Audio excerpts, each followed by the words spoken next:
লেখিকা রিমা বিশ্বাসের অনিয়ন্ত্রিত। মনীষা বুঝতে পারছে ইদানিং ও যেন বড় বেশি খিটখিটে হয়ে গেছে, কিছুই ভালো লাগে না। রান্না করতে গেলে মাথা গরম হয়ে যায়, খেতে বসে দেখে রান্নায় স্বাদ নেই, কখনো নুন অত্যাধিক বেশি তো কখনো কি যে নেই তা বোঝা মুশকিল। পুজো করার সময় ভগবানে ভক্তি আসে না, আসে একটা ভয় ভয় ভাব। পুজো না করলে অমঙ্গল হতে পারে, সেই আশঙ্কায় পুজো করা। ঠিক কাজের বউটা কাজের সময় অযথা বকবক জুড়লেও অসহ্য লাগে। এক একদিন ঝাঁঝিয়ে ওঠে, তখন সেও কাজ ছাড়ার হুমকি দেয়। অভিরূপ লক্ষ্য করেছে এসব, এ নিয়ে বলল কয়েকটা কথা। অফিস যাচ্ছিল, সোফায় বসে পায়ে মোজা গলাতে গলাতে বলল, কোনো কিছু কি বদার করাচ্ছে? আজকাল অল্পতেই হাইপার হয়ে যাচ্ছ। ভুরু কুঁচকে শুধু তাকিয়েছে মনীষা, কিছু বলেনি। যদিও এই একই কথা মেয়ের মুখ থেকেও শুনেছে। স্কুল ফেরত মেয়ে এসে ওর মাসির সঙ্গে ফোনে কথা বলতে বলতে বলেছে, তোমার বোনের যে আজকাল টেম্পার হয়েছে, কথা বলতে ভয় করে। বঞ্চিকে মাকে ফোন করতে বলে দীপান্বিতা সে কথা মনীষাকে জিজ্ঞেস করলে মনীষা হাসে। দিদি হিসেবে দীপান্বিতা বোনকে নিয়ে স্বভাব মতোই সচেতন। জিজ্ঞেস করে, কি হয়েছে শশী, চূর্ণি কি বলছে? মনীষার ডাক নাম শশী। ও কিছু নয়, ছাড় পাগলের কথা বলে এড়িয়ে যায়। তবে আজকাল এই ডাক নামটাও বিরক্তি ধরায়, যেন ছোটবেলার আশা আকাঙ্ক্ষাগুলো মুখ গোজ করে তল চোখে চায়। মনে করায় অনেক ব্যর্থ প্রচেষ্টার রাত জাগাগুলো। দিদিকে সেভাবে কিছু না বললেও বিছানায় উপুর হয়ে শুয়ে জানলা দিয়ে সামনের সরু গলির দিকে তাকিয়ে মনটা উদাসী হয়ে আসে। মন চলে যায় নানা দিকে। দূর থেকে সাইকেল করে আসে এক ভদ্রলোক, দুপাশে লম্বা বাড়ি, বাড়ির চাপে রাস্তা যেন হাঁসফাঁস করছে। ঢালাইয়ের রাস্তা, সাইকেল পেরিয়ে যায়। মোবাইল হাতে নিয়ে ফেসবুক খোলে মনীষা। বুকটা কনকন করে। স্ক্রিনে তাপসীর কত ছবি। এবছর এমপ্লয়ি অব দ্য ইয়ার হয়েছে সে। একটা ভিডিও আপলোড করা আছে। ভিডিওটায় কটা কথা শুনেই স্ক্রোল করে যায় মনীষা, আর শুরু হয় সেই বুকের ভেতরের চাপা ভার ভাবটা। মনীষা কাউকে না বললেও জানে ওর এই লাগাতার ভালো না লাগার ঘ্যানঘেনে ভাবটা আসছে কোথা থেকে। এই যে বিরক্ত, সবসময় একটা অস্বস্তি আর আনন্দের মুহূর্তগুলো ঠিকভাবে উপভোগ করতে না পারার আফসোস, তার কারণ মনীষা জানে। জিওগ্রাফিতে এমএ করেও আজ মনীষা এক সাধারণ গৃহবধূর জীবন কাটাচ্ছে। অথচ ওর চাইতে অনেক কম মেধার মেয়েরা আজ চাকরি করে সুপ্রতিষ্ঠিত। তারা রোজগেরে স্বাধীন, তাদের আত্মবিশ্বাস প্রচুর। তারা সন্তুষ্ট কারণ তারা ওদের এতদিনের কষ্টে উপার্জিত বিদ্যার একটা সদ্ব্যবহার করতে পারছে। অথচ এতটা পড়াশোনা, এত কম্পিটিশন, রাত জাগা সমস্ত আনন্দ ফুর্তি বিসর্জন দিয়ে মনীষা যে ডিগ্রিটা পেয়েছিল তা কি শুধু লেমিনেশন করে আলমারির কোনো এক কুঠুরিতে নিরুদ্দেশ হয়ে থাকার জন্য? অভিরূপ ঘোষকে বিয়ে করার জন্য সত্যি কি অত ডিগ্রির দরকার ছিল? রান্নাঘর সামলানো আর ঘর পরিষ্কার রাখার জন্য ভূবিদ্যার বিশারদ হওয়ার যে কোনো প্রয়োজন নেই। আর এই হয়েছে ওর কাল। বিয়ের আগে একটা বেসরকারি স্কুলে চাকরি করছিল, কিন্তু পরিশ্রম অতিরিক্ত আর মাইনে কম হওয়ায় চাকরিটা ছেড়ে দেয়। আর বিয়ের পর পর কখনো চাকরি করার কথা মনেও হয়নি। কিন্তু যত সময় যাচ্ছে তত নিজেকে যেন ফুরিয়ে যেতে দেখছে মনীষা। বিশেষ করে যখন বন্ধুদের দেখে প্রত্যেকের নিজস্ব পরিচিতি আছে, অথচ মনীষার পরিচয় কি? এত পড়াশোনা করে কি লাভ হলো ওর? মিসেস ঘোষ বা চূর্ণির মা, মায়েরও তো ওই একই পরিচিতি ছিল। এই পরিচিতি অর্জন করার জন্য মাকে রাত জেগে এত ডিগ্রি অর্জন করতে হয়নি। মা ছিল 12 ক্লাস পাস। দরজার মুখটায় এসে সাবিত্রী দাঁড়ায়, তাড়াহুড়োয় বলে, গ্যাসে কি বসিয়েছ বৌদি, পোড়া লাগলো কিনা দেখো। মাছের ঝোল চাপিয়েছিল গ্যাসে, মনে পড়তে মনীষা ছোটে রান্নাঘরে পোড়া লেগেছে কড়ার তলাটা। কি যে বিরক্তি লাগে। রাগে রাগে কড়া নামাচ্ছিল, সে সময় চূর্ণি এসে বলল, পাস্তা টিফিনে নিয়ে যাব, চিজ আছে ফ্রিজে। মনীষা রাগে করার তলা খুন্তি দিয়ে ছাড়াচ্ছে। চূর্ণী ওসব বোঝে না, আবার বলে বাবাকে বলে চিজ আনাবো। তারপর এটা ওটা টানাটুনি করে বলে, ও মা পাস্তাও নেই দেখছি। এ মাসে আনাওনি? তোমার কি কিছুই খেয়াল থাকে না? আমি কাল স্কুলে টিফিনে পাস্তা নিয়ে যাব ঠিক করেছিলাম, তাহলে কি তুমি আনাবে না বাবাকে বলবো? মনীষার চোখের সামনে তখনও জলজল করছিল তাপসীর ট্রফি হাতে ছবি। তাপসী স্কুলে ক্লাস 7-এ ফেল করেছিল, অঙ্কে প্রত্যেকবার ওর থেকে কম পেত। কম মানে সে অনেক তফাতের নাম্বার। মায়ের হাত ধরে এবার চূর্ণি টান দিতে মনীষা ঝেঁজে উঠল, এক চড় মারবো। মা কি তোদের সেবা দাসী নাকি রে? খালি জো হুকুম জো আজ্ঞে করে তোদের ফরমায়েশ পূরণ করব? দাঁত খিচিয়ে বলল, শয়তানের বাচ্চা। ভ্যা করে কেঁদে ফেললো বছর 12-র চূর্ণি। তারপর লম্বা লম্বা পা ফেলে ঘরের দিকে গেল। মনীষা জানে ও এখনই ওর বাবাকে ফোন করে ওর জীবনের চরম দুর্দশার কথা কেঁদে কেটে নাক ঝেড়ে জানাবে। তখন আরো রাগ হয় মনীষার। বাপ আবার মেয়ের হয়ে বলার ফাঁকে নিজের ঝালগুলো ঝেড়ে নেয়। মাথার যন্ত্রণা শুরু হয়, আর এই যন্ত্রণা নিয়ে যখন ঘরের লাইট বন্ধ করে শুয়ে, তখন লাইট হুট করে জ্বলতে চোখ কুঁচকে যায়। ঘরে ঢোকে অভিরূপ। ওর অফিস ব্যাগটা সামনের কম্পিউটার ডেস্কে রেখে বলে, কি ব্যাপার এত অন্ধকার যে? শরীর ঠিক নেই। পাশ ফিরে শুতে গিয়েও মনীষা উঠে বসে, বলে চা করি? চা নিয়ে এসে অভিরূপের সামনে ধরলে ও চায়ের কাপ হাতে জানতে চায় সকালে মেয়ে যে বিষয়ে কমপ্লেন করেছিল তা নিয়ে। মনীষা হাসে, বলে, তুমি কি মেয়েকে বকার কারণ জানতে চাইছো? অভিরূপ অস্বস্তিতে পড়ে, কিছুটা সামলে বলে, মোটেই নয়, কিন্তু ওকে বকতে হলোই বা কেন? বেচারি শুধু টিফিনে পাস্তা নিতেই তো চেয়েছিল। শশী, আমার মেয়ে যেন অ্যাটলিস্ট খাবার জন্য বকা না খায় প্লিজ। আমি এত রোজগার করি যাতে মেয়েটা যা চায় তাই খাওয়া দাওয়াটা করে। এখন তো শিশু, এরপর বড় হলে নিজেই দেখবে হাজার রেস্ট্রিকশন শুরু করবে। চায়ের কাপ হাতে অভিরূপ মেয়ের ঘরের দিকে উঠে যায়। একটা দীর্ঘশ্বাস ফেলে মনীষা। কি জানি কোন বোকায় পেয়েছিল ওকে, তাই ভাবছিল অভিরূপ বুঝি বা ওর মেজাজ গরম হওয়ার কারণ জানতে চাইবে। কিন্তু অভিরূপ ওর 12 বছরের মেয়ের কান্না নিয়ে চিন্তিত। ইদানিং আবৃত্তির ক্লাসে নিয়ে যাচ্ছে চূর্ণীকে, সেখানে আলাপ হয়েছে এক ভদ্রলোকের সঙ্গে। চূর্ণীর সঙ্গে আবৃত্তি শেখে একটি মেয়ে, তার বাবা সুবিমল রয়। ভদ্রলোক বেশ মিশুকে এবং কথা বলতে ভালোবাসেন। এই সবে 2 মাস হলো ওরা যাচ্ছে। তার মধ্যে মাসে ক্লাস থাকে 4 দিন, কখনো এর মধ্যে এক্সট্রা ক্লাসও পেয়েছে। এর মধ্যে ভদ্রলোক বেশ পপুলার হয়ে উঠেছেন। আবৃত্তি ক্লাসে মেয়েকে নিয়ে যাচ্ছিল বিকেল বিকেল, আর ঠিক তখনই অভিরূপ ফিরছে অফিস থেকে। ফ্ল্যাটের বাইরের গেটের মুখটায় দেখা হতে ও বলল, তোমরা যখন বেরোচ্ছ তখন আর আমি ঘরে ঢুকছি না, এমনিতেই আজ তাড়াতাড়ি ফিরেছি। বহুদিন হলো ক্লাবে যাই না, আজ ঢু দিয়ে আসি। আনন্দ পুনিতরা বলছিল আজ ওরাও থাকতে পারে। কেন যেন কথাটায় বড় রাগ হলো মনীষার। বলল, এই যে মেয়ে নিয়ে এত চিন্তা, বাচ্চা আমার যেন ভালো করে খাওয়া দাওয়া করে। এখন ইচ্ছে হয় না ও কি শিখছে, কোথায় গিয়ে শিখছে, একবার নিজে চোখে দেখে আসি। কথাটার অর্থর চাইতে বলার ধরনে ধক ছিল বড্ড বেশি, যা সইল না অভিরূপ। গলার স্বর সাংঘাতিকভাবে চড়িয়ে বলল, আমার একটা জীবন থাকতে পারে না? সপ্তাহে 5 দিন কুকুরের মতন খাটি, তারপর তোমাদের এই এত চাহিদার পূরণ হয়। শনি রবি ছুটি থাকলেও তোমাদের ফরমায়েশ খাটার জন্য গাধার খাটুনি খাটি।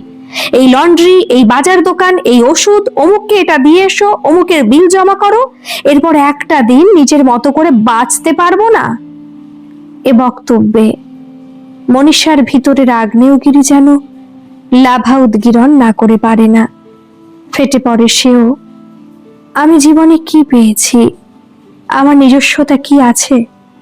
আজ এতটা লেখাপড়া করে হয়েছি তো সংসারে ঝি। কখনো আমার কথা ভেবেছ? আমি কি ঝিবৃত্তির জন্য এত পড়াশোনা করেছিলাম? তোমার রান্নাঘর, বাথরুম, পায়খানা আর বেডরুমের চৌকিদারি করব বলে? আমি স্বাধীনই তোমায় মনীষা, তুমি নিজে স্বেচ্ছায় আমায় বিয়ে করেছ। হ্যাঁ করেছি, এটাই আমার জীবনের আর বাকিটা বলতে গিয়েও জিভে যেন বাঁধে, চোখ ভিজে আসে। আস্তে করে চূর্ণী বলে, মা তাহলে কি আর যাব না? আমি নিয়ে যাচ্ছি তোকে। কথাটা বলে অভিরূপ মেয়ের দিকে এগিয়ে এলে মেয়ের হাত ধরে বেরিয়ে পড়ে মনীষা। অটোয় বসে ছুটন্ত গাড়ির সঙ্গে পেরিয়ে যাওয়া চলন্ত শহর যেন বলতে থাকে, সবাই এগিয়ে গেছে, সব পরিবর্তন হয়েছে, সময় বদলে গেছে, অথচ মনীষা দাঁড়িয়ে রয়েছে একই জায়গায়। বড় দুঃখ হয়। আবৃত্তি ক্লাসে মেয়েকে দিয়ে তাই মনের দুঃখ হালকা করতে চলে গেল মাসির বাড়ি। ওই আবৃত্তি স্কুলের 2টো বিল্ডিং পরেই মনীষার মাসির বাড়ি। মাসি এই আবৃত্তি স্কুলের সন্ধানটা দিয়েছিল। মাসি বোধ হয় মুখ চোখ দেখে কিছু আন্দাজ করলেন। তালের বড়া ভেজেছিল মাসির ছেলের বউ সৃজা। 1 প্লেট সাজিয়ে এনে মাসি বলল, অভিরূপের সঙ্গে কষে ঝগড়া করেছিস মনে হয়। চুপ করেছিল মনীষা। মাসি আবার বলল, মুখটা শুকনো কেন? ধুর, ভালো লাগে না গো। মনীষা হালকা শ্বাস ছেড়ে বলে। তালের বড়া চিবোতে চিবোতে মাসি বলে, ভালো লাগে নাই বা কেন? এত লেখাপড়া শিখে কি লাভ হলো বল? সেই তো ওই এক জীবন, কোনো বিকাশ নেই, নিজের প্রকাশ নেই। হাড় মাস জ্বালিয়ে একটা সংসার করো, তারপর বিলীন হয়ে যাও। এই কি জীবন মাসি? উনি এত বুদ্ধি যে রাখেন না তা মনীষা জানলেও এ মুহূর্তে মন হালকা করার জন্য কথা বলাটা বড় দরকার ছিল। তাই বলল। মাসি আরেকটা বড়া মুখে পুরে বললেন, তোর খাওয়া পড়ার তো আর অসুবিধা নেই, সেটাই কি সব? তবে মানুষ আর কুকুরের তফাৎ কি? আর সৃজাই বা চাকরি করছে কেন? তোমরা তো যথেষ্ট সচ্ছল। মাসি বিরক্ত হলেন, একটু যেন শোনাবার ধরনেই বললেন, সৃজা তো ইঞ্জিনিয়ার, ও কি ঘরে বসে থাকতে পারে? ডাক্তার ইঞ্জিনিয়ার আলাদা, তোরা তো আর সেরকম লেভেলের কিছু করিসনি। তাহলে যারা ডাক্তার বা ইঞ্জিনিয়ার নয়? মনীষা উত্তেজিত হচ্ছিল। মাসি বলল, সে আমি কি করে বলবো? তা তুই কি চাকরি খুঁজছিস বলতো? অভিরূপের চাকরি আছে তো। এখন মেয়ে বড় হলে খরচ বাড়ে, তখন হাজবেন্ড ওয়াইফ দুজনকে। উঠলি? তালের বড়া। প্লেট রেখে মনীষা উঠে পড়েছে। ওদের ফ্ল্যাটের বাইরে এসে মনে হয় কি কুক্ষণে নিজের মনের কথা মাসিকে বলতে গিয়েছিল। আত্মীয়রা যে কখনো ভালো হোক তা চায় না।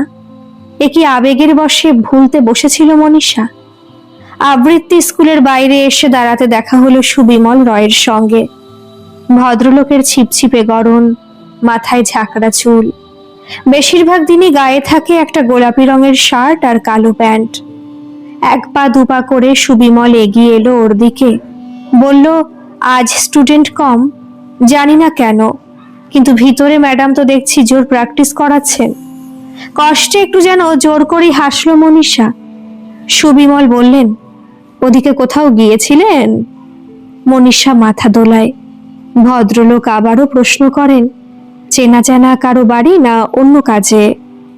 এবার কটমটিয়ে ভদ্রলোকের দিকে তাকালে ওনার চোখে থতমত ভাব ধরা পড়ল। আপনি এত কথা কেন জিজ্ঞেস করছেন? আর আমি আমার পার্সোনাল ব্যাপারে আপনাকে বলবোই বা কেন? আশ্চর্য গায়ে পড়া লোক তো আপনি। ঝাঁঝিয়ে মনীষা বলে। ভদ্রলোক বলে, সরি। এটা বলে তিনি দূরে সরে যান। আবৃত্তি স্কুলের গেটের বাইরে উনি আকাশের দিকে মুখ করে চেয়ে দাঁড়িয়ে থাকেন।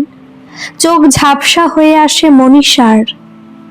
ও কি দিনে দিনে ছোট লোক হয়ে যাচ্ছে? সুবিমল চেনা জানা একজন লোক, সময় কাটাতে এটা ওটা প্রশ্ন করা কি অপরাধ? এগিয়ে গিয়ে বলল, সুবিমল দা, আমি খুব লজ্জিত, আমি বলতে চাইনি, বিশ্বাস করুন। কেন যে? তারপরই চোখ ছাপিয়ে জল আসে ওর। স্কুলের উল্টো দিকে একটা সস্তার চা জলখাবারের দোকানে গিয়ে বসে ওরা। চোখের জল মুছে মনীষা বলে, আমি আমার ফ্রাস্ট্রেশন আপনার উপর উগরেছি। আসলে জানেন, বলতে গিয়েও মাসির কথা মনে পড়তে আর ফ্রি হতে পারল না মনীষা। প্রসঙ্গ ঘুরিয়ে বলল, কিছু না, আসলে ফ্যামিলিতে নানা রিলেটিভ থাকলে যা হয়, কথা কাটাকাটি থেকে আর কি। আসলে সামনে মাসির বাড়ি, আমি সেখানেই গিয়েছিলাম। সুবিমল হাসলেন সামান্য, বললেন, সে তো সামান্য ব্যাপার, ও হয়। আপনি আমার লাইভ শুনলে কি বলবেন? আমি কিন্তু পুরোটাই অ্যাকসেপ্ট করে নিয়েছি। দেখবেন অ্যাকসেপ্ট করলে লড়তে সুবিধা হয়।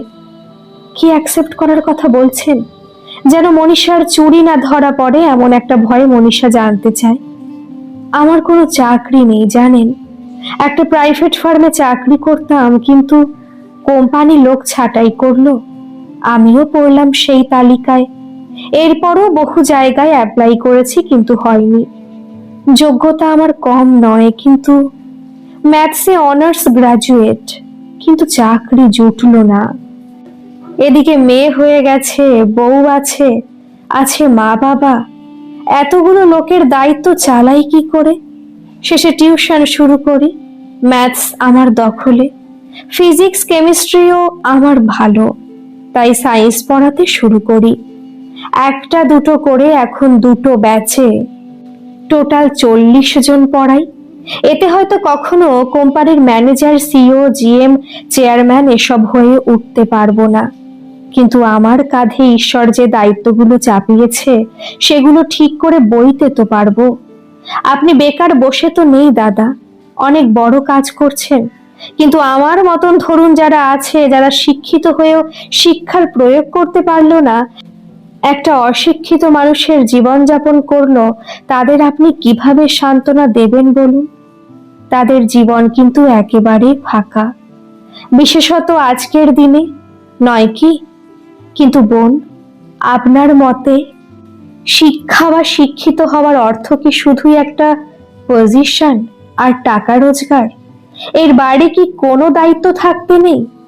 ঠিক বুঝলাম না দাদা, টাকা রোজগারের কি মূল্য নেই বলছেন?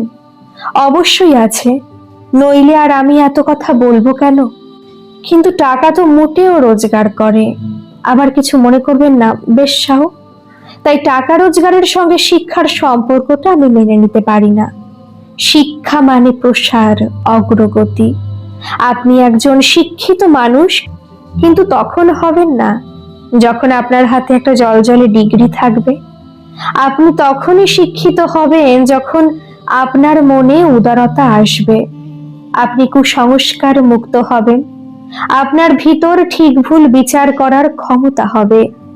আপনি কখনোই অন্যের প্ররোচনায় পা দেবেন না। আপনি বলছেন এমএ বিইডি করে বাসন মাজার কাজ করা আর গবেষণার কাজ করার গুরুত্ব একই। বোন, সবই নির্ভর করে জীবনের সুযোগের ওপর। যার সেই সুযোগ আসে সে তাই করে, কিন্তু যে কাজে এখন আছেন তা নিয়ে হাপিত্যেশ করে কি কোনো লাভ আছে? আপনি কাজেই আছেন, কারো অনিষ্ট সাধনে নেই। জানে না মনীষা লাভ ক্ষতির হিসেবে জীবন ওকে কতটা ঠকিয়েছে, কিন্তু সুবিমলের সঙ্গে কথা বলে বুকের ভার ভাবটা পাতলা হচ্ছিল। রাতে ঘুমের ভিতর দেখতে পাচ্ছিল কুয়াশা আর কুয়াশা, তার ভিতর ভেসে এলো ঠাকুমার মুখটা। চোখ খুলতে মনীষা ওর অন্ধকার ঘরের নাইট ল্যাম্পের সামনে স্পষ্ট আবছায়ায় দেখতে পাচ্ছিল ঠাকুমাকে। ঠাকুমা যেন কিছু বলতে চাইছেন, হালকা আলোয় অস্পষ্ট ছবি। তারপর ধড়ফড়িয়ে উঠে পড়ে মনীষা, জল খায় বোতলের ছিপি খুলে। কেমন অদ্ভুত লাগে, ঠাকুমা মারা গেছে সেই কোন ছোটবেলায়, তখন ক্লাস 4 হবে। ঠাকুমার সঙ্গে সম্পর্ক ক্ষণকালের হলেও সম্পর্ক ছিল বড় মধুর। কিন্তু এত বছরে না ঠাকুমা স্বপ্নে এসেছে না ভাবনায়। হ্যাঁ, মাঝে মধ্যে কথা প্রসঙ্গে ঠাকুমা উঠে এসেছে ঠিকই, কিন্তু এতটাও ঠাকুমাকে নিয়ে ভাবেনি কখনো। বিশেষ করে এই কদিনের ভিতর যে এমন একটা স্পষ্ট স্বপ্ন দেখবে। বলে পূর্বপুরুষরা নাকি সবসময় ছায়ার মতন ঘোরে, নানাভাবে গাইড করে, এদের বলে গার্ডিয়ান এঞ্জেল। তবে ঠাকুমা কি ওকে এতটা ভেঙে পড়তে দেখে কিছু বোঝাতে এসেছিল? সকালে ঘুম থেকে উঠতে অনেক দেরি হলো, ভোর রাতের স্বপ্নের পর গাঢ় হয়েছিল ঘুম।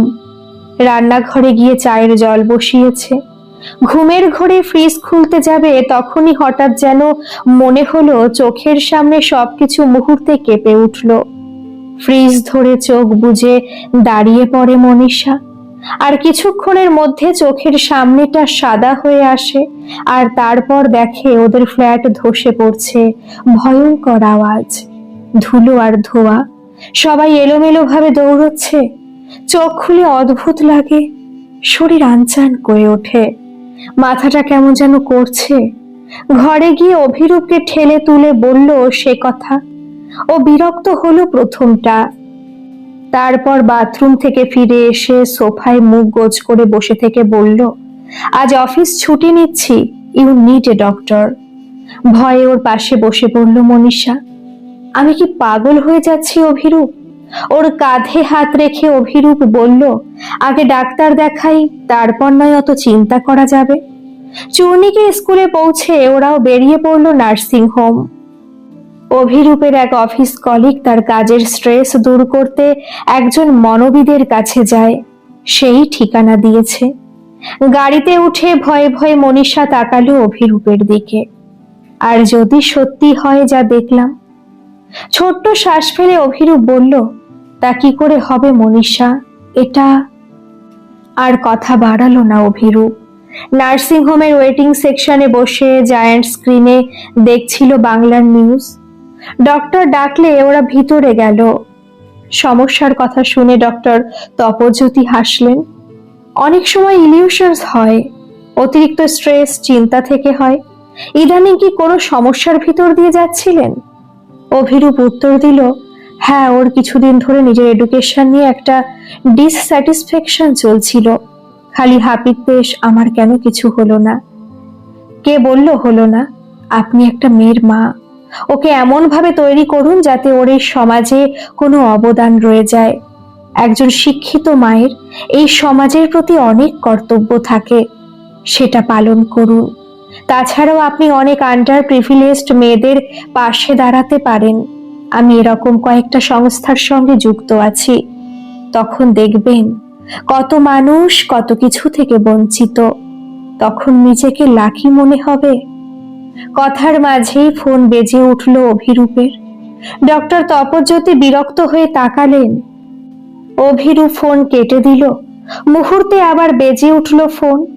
এবার অভিরূপ মিষ্টি হেসে বলল, মনে হয় আর্জেন্ট। ফোন হাতে সে বেরিয়ে এলো চেম্বার থেকে। তপজ্যোতি বললেন, এছাড়াও রোজ মর্নিং এ ডিপ ব্রেথ এক্সারসাইজ করুন।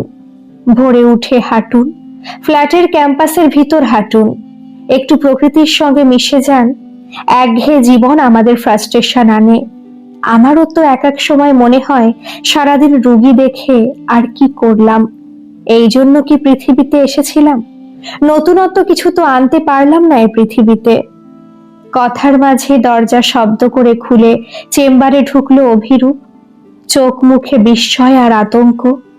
বলল, আমাদের ফ্ল্যাট। চেয়ার ছেড়ে উঠে পড়ে মনীষা, আতকে বলে, কি? 4th ফ্লোর থেকে পুরো ধসে গেছে, রেস্কিউ টিম গেছে, এখনো বোঝা যাচ্ছে না কজন ট্র্যাপড আর কজন মারা গেছেন। আমায় দুলালদা ফোন করে বলল। মনীষা চেয়ার আঁকড়ে বসে পড়ল। ডক্টর তপজ্যোতিও বিস্মিত।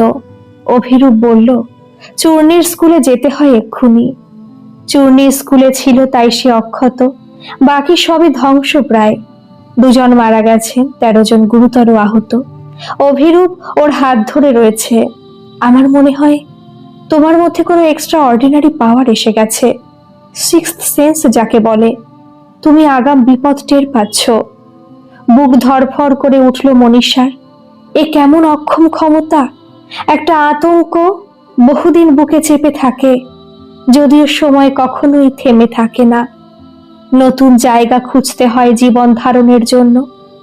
ঘটনা ঠিক 9 মাসের মাথায় ওরা নতুন ফ্ল্যাটে। ইন্স্যুরেন্স করা ছিল, তাই থেকে কিছু টাকা পেয়েছে, এখন রেন্টে আছে। ওদের আগের ফ্ল্যাটের বিল্ডারের ওপর কেস চলছে। আশা করা যাচ্ছে কোর্ট ওই বিল্ডারকে পুনর্নির্মাণের নির্দেশ দেবে। ভাড়ায় যে ফ্ল্যাটে উঠেছে সেই ফ্ল্যাটের ব্যালকনিতে দাঁড়িয়ে মনীষা চা খাচ্ছিল, আর তখনই মুহূর্তে চোখের সামনে সাদা। মনীষা দেখলো একটা মেলা, অনেক লোকজন, হই হল্লা, খাবারের স্টল, লেখা রয়েছে গ্রাম্য হস্তশিল্প। আর তারপরেই বিশাল বিস্ফোরণ থেকে আগুন। লোকজন ছুটছে, একটা স্টলের গ্যাস সিলিন্ডার ব্লাস্ট করে ধরেছে আগুন। সঙ্গে সঙ্গে শরীর থরথর করে কাঁপতে লাগলো মনীষার। অভিরূপকে ফোন করে পুরো ঘটনাটা বললেও বলল, তুমি গুগল সার্চ করো এই মুহূর্তে কোথায় কোথায় মেলা হচ্ছে। আমিও দেখছি। খুঁজলো কিন্তু পেল না সেরকম তথ্য। সন্ধ্যার সময় অভিরূপ যখন ফিরল তখন প্রায় পাগলের মতো মনীষা ছুটে এলো। কোথাও যে মেলা হচ্ছে না তাহলে? আমি বুঝি না, যদি তুমি বিপদ আটকাতে না পারো তবে এমন পাওয়ার দিয়ে লাভ কি? দুজনে যখন বিধ্বস্ত প্রায় তখন পাশের ঘর থেকে ছুটে এসে চূর্ণী মা বাবার মাঝে এসে বসলো। ওরা চুপ করে গেল। হাতে একটা সুন্দর কাজ করা বাক্স চূর্ণী। মনীষা কিছুটা হালকা হতে মেয়ের সঙ্গে কথা শুরু করলো। জিজ্ঞেস করলো, ওটা কে দিল তোকে চূর্ণী? চূর্ণী বলল, আমাদের ক্লাসে পড়ে মধুমিতা। ওদের বাড়ির কাছে মেলা বসেছে, অনেক বড়।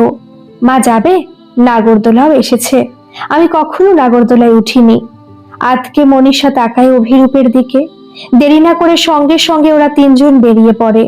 একটা খোলা মাঠে বিশাল মেলার আয়োজন। অভিরূপ মেলার আয়োজকদের এ কথা জানালে ওরা পাত্তাই দেয় না।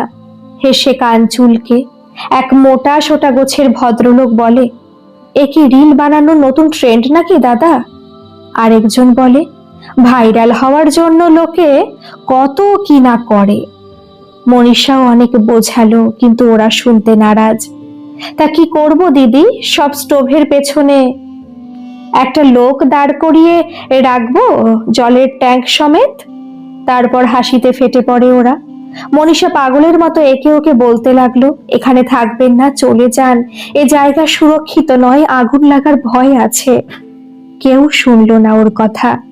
একজন মুখ বিকৃত করে বলল, ন্যাকা নাকি? আরেকজন বলল, রিল বানানোর ধান্দা। অভির উপর হাত ধরে ওকে টেনে নিয়ে গেল। বলল, ছেড়ে দাও। যে ঘটনা ঘটাচ্ছে তার তার দায়িত্ব এই ঘটনা না ঘটতে দেওয়ার। আমরা আর কি করতে পারি? ক্লান্ত শরীরে ওরা ফ্ল্যাটে ফেরে। রান্নাঘরে খাবার গরম করছিল মনীষা, আর তখনই ছুটতে এলো চূর্ণী। বলল, মা দেখো মোবাইলে কি দেখাচ্ছে, আগুন ধরেছে ওই মেলায়। মনীষার চোখ মুখ লাল হয়ে যায়। কোনো কিছুতে নিয়ন্ত্রণ নেই, শুধু হাপিত্তেশ ছাড়া। এ কেমন যন্ত্রণা! চূর্ণীর আবৃত্তি স্কুলে বহুদিন যাওয়া হয় না। ফ্ল্যাট বদলের পর সব অনেক দূরে হয়ে গেছে। সুবিমলের কথা মাঝে মধ্যে মনে পড়ে।